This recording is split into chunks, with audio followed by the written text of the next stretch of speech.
मम भने खोइ त ह्यापी बर्थडे टु मात्रै ह्यापी बर्थडे टु यु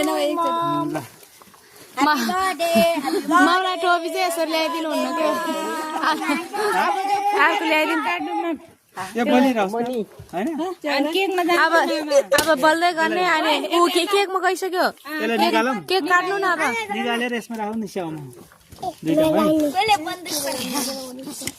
ल स्याउमा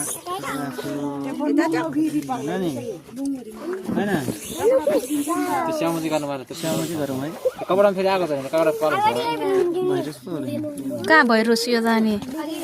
चाहिने हो नि ल आमालाई केक काट्न सिकाइदिनु त सबैजना पहिला हाल्नु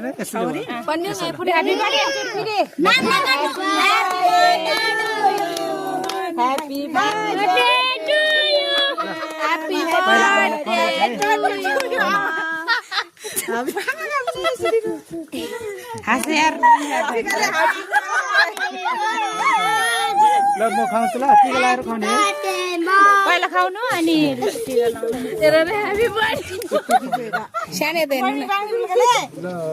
कति वर्ष जानु गरे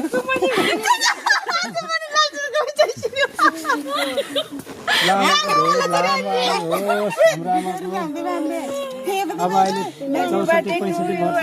भयो ममको त मुखमा भन्दा हो तेल जाम हुन्छ थालाउले ताला बा सहिले आसु खाबारे ल तोइ गिन्द न अब ममले मामालाई खुवाइदिन्न इजुम लाले मम खाउनु पर्दैन के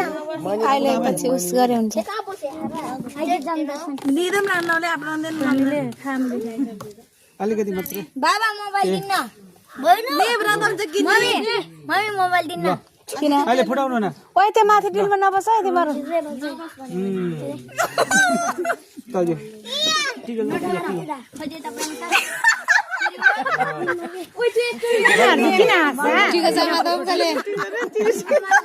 आनन्द जले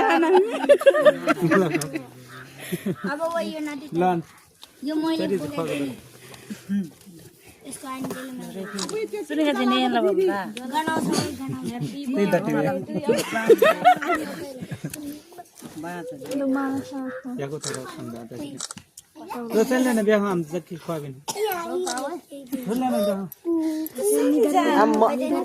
आमालाई त